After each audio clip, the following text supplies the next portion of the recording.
Assalamualaikum warahmatullahi wabarakatuh. Bertemu lagi dengan saya Ibu Kartini dalam pembelajaran geografi. Oke anak-anakku, pada pertemuan kali ini kita akan membahas materi tentang sistem informasi geografis. Oke anak-anakku, kita mulai dari pengertian SIG. Apa itu SIG? Yaitu SIG itu adalah suatu sistem informasi yang menggunakan komputer untuk mendapatkan, mengolah, menganalisis sampai menyajikan data yang mengacu pada lokasi geografis untuk membantu pengambilan keputusan. Jadi secara mudahnya suatu SIG itu adalah suatu sistem berbasis komputer yang digunakan untuk mendapatkan data, mengolah data, menganalisis data sampai menyajikan data. Nah, data-data tersebut merupakan data-data yang bersifat data geografis. Ya, jadi mengolah data geografis. Apa itu data geografis? Kita simak selanjutnya. Apa itu data geografis? Ya, data geografis itu adalah data yang mempunyai kedudukan di permukaan bumi. Jadi mempunyai posisi, ya. Nah, apa itu lokasi geografis? Lokasi geografis adalah kedudukan semua benda, data spasial kebumian yang posisinya ditentukan dengan pasti di atas permukaan bumi. Itu yang disebut dengan data geografis atau lokasi geografis. Nah, kemudian data tersebut disebut data geospasial. Jadi semua benda di permukaan bumi yang mempunyai tata letak atau tata koordinat, baik itu berdasarkan bidang koordinat atau berdasarkan garis lintang dan bujur, itu yang disebut dengan data geografis. Mengapa harus memakai sistem informasi geografi? Ya karena pertama, sebagian besar data atau informasi mempunyai kaitan dengan lokasi geografis. Jadi hampir semua data atau sebagian besar data itu mempunyai lokasi geografis. Ya, kemudian SIG mampu memadukan data spasial dan data non spasial. Data spasial itu adalah data yang ada di dalam ruang. Ya, kemudian non spasial itu data yang tidak ada atau data atribut. Ya, kemudian sebagai data keterangan dari data keuangan. Kemudian SIG juga bisa memvisualisasikan bentuk, bisa menampilkan bentuk, ukuran, pola, dampak, dan lain-lain. Kemudian SIG juga mampu melakukan berbagai analisis, kemudian bisa melakukan sharing informasi, ya, pertukaran informasi. Nah, itu beberapa kelebihan dari SIG. Anakku, kita lanjut dengan komponen sistem informasi geografi. Nah, ini komponen sistem informasi geografi.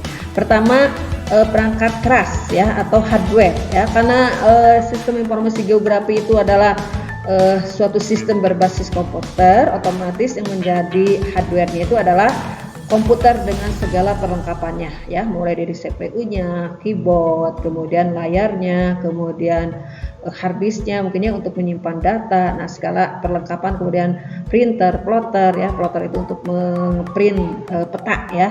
Nah, ini merupakan hardware atau perangkat keras. Yang kedua adalah software, pelengkap lunaknya. Ini program-program yang mendukung analisis dari SIG. Ya, kalau di kita contohnya misalkan ada program Word kan, ya, kalian tahu ada misalkan Excel, ya, Photoshop. Nah, itu program-program begitu, ya.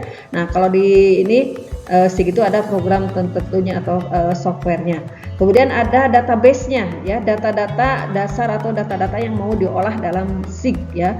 Kemudian ada brainware atau pelaksana, ya, sumber daya manusianya yang bisa mengolah atau mengoperasikan baik itu software maupun hardware, baru ke prosedur, ya, itu pelaksanaannya. Oke. Nah, sekarang bagaimana proses kerja SIG, ya? Kalau tadi kan komponen itu apa aja yang harus ada. Nah, sekarang gimana proses kerjanya, ya? Sekarang pertama itu harus jelas ada data masukan atau input, ya. Nah, data masukan itu dari sumber data, ya, baik itu sumber data dari data lapangan, ya, misalkan, atau data yang ada data sekunder. Kalau primer itu data yang langsung dari lapangan, data sekunder itu data yang sudah ada, ya. Nah, sumber datanya bisa berupa peta, bisa berupa penginderaan jauh, bisa tabel, ya, bisa grafik, bisa deskripsi, bisa berupa angka-angka. Nah, itu namanya sumber data, ya.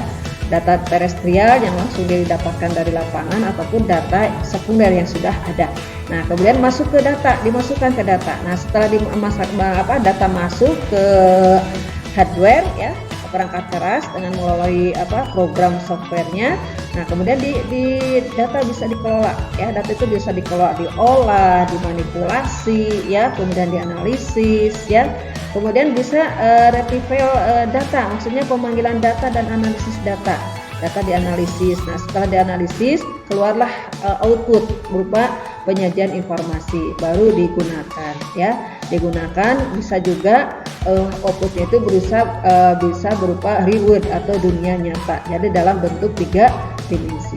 Jadi pada dasarnya Ibu simpulkan ada 3 proses. Pertama adalah input, data masukan ya, dari berbagai sumber data, bisa dari penginderaan jauh, peta maupun data lapangan ya. Kemudian masuk ke diproses ya, sistem processing ya, data diproses, dimanipulasi, dianalisis, kemudian output. Outputnya itu penyajiannya itu bisa berupa peta, bisa berupa tabel ataupun bisa berupa deskripsi. Jadi input, proses dan output itu adalah sistem kerja dari sistem informasi geografi. Oke, Ibu jelaskan lagi ya subsistem dari sistem informasi geografi. Pertama adalah data masukan atau input ya, berfungsi untuk mengumpulkan data dan memproses data spasial geografi yang dapat mendukung topik geografi yang akan diinformasikan. Nah, sumbernya dari mana? Bisa dari foto udara, dari peta ataupun data lapangan atau yang disebut dengan data terestrial.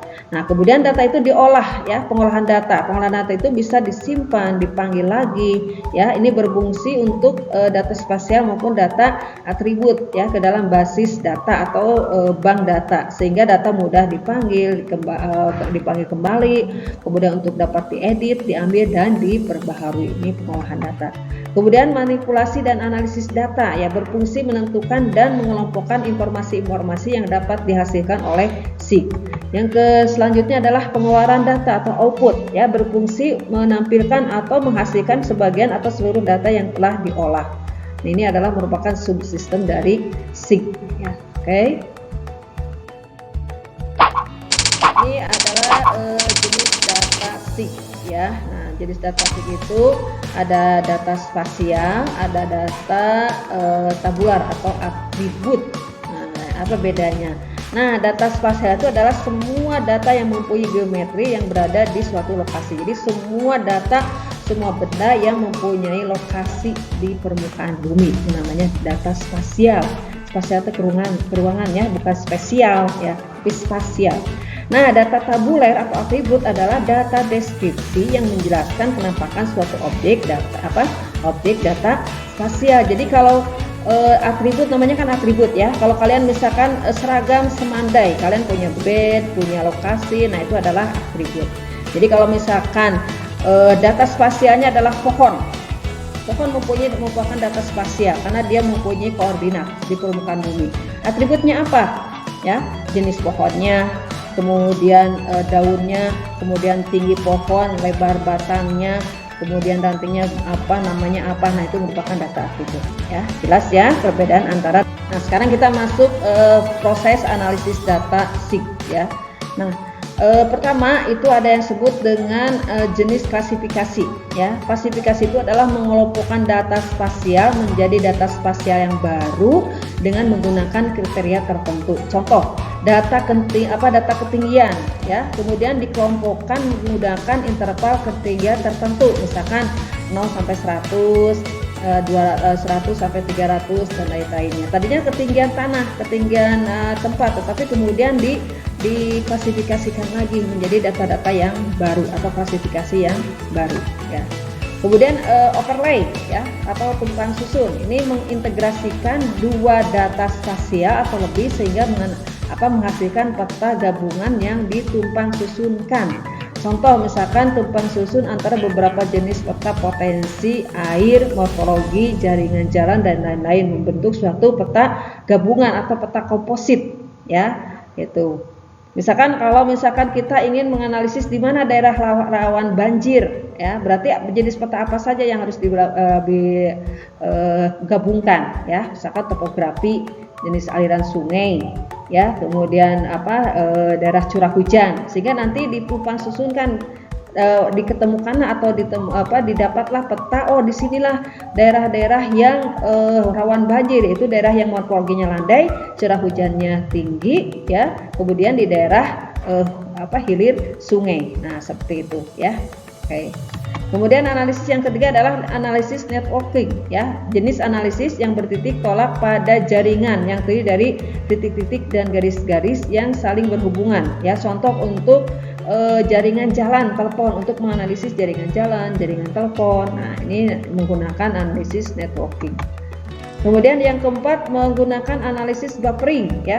Jadi analisis yang menghasilkan buffer atau penyangga, ya, batas-batas yang dapat berbentuk poligon atau lingkaran yang melingkupi suatu objek sebagai objeknya, ya. Contoh membuat pola zonasi bahaya gunung api. Misalkan kalian suka dengar, ya, ini sekarang gunung api Merapi sudah mulai gutak-gitak lagi, sudah mulai aktif lagi. Nah, ahli vulkanologi itu sudah bisa memprediksi kalau misalkan Merapi itu meletus, itu zona berapa yang terkena, sehingga ada lingkaran 1, lingkaran 2, lingkaran 3, radius 1, radius 2, radius 3, radius keberapa penduduk harus mengungsi. Nah, ini analisisnya menggunakan analisis buffering, ya. Radius 2 kilo itu wajib mengungsi, radius 5 kilo mungkin bisa bertahan di situ, tapi hati-hati, siap siaga. Radius 10 kilo misalkan aman, apalagi radius di atas 10 kilo. Nah, ini ahli vulkanologi atau gunung apian itu memakai analisis buffering. Nah, yang ketiga, analisis 3 dimensi itu untuk menghasilkan, ya, apa kita, ya, mudah-mudahan kalian bisa terpacu untuk banyak belajar lagi, ya. Meskipun kalian masih bingung, ya, itu bagus, berarti kalian menyimak dan kalian silakan bisa tanya lagi, ya, bisa di Japri atau bisa di forum CGRT. Terima kasih atas menyimak dan memahaminya, mudah-mudahan bermanfaat. Assalamualaikum.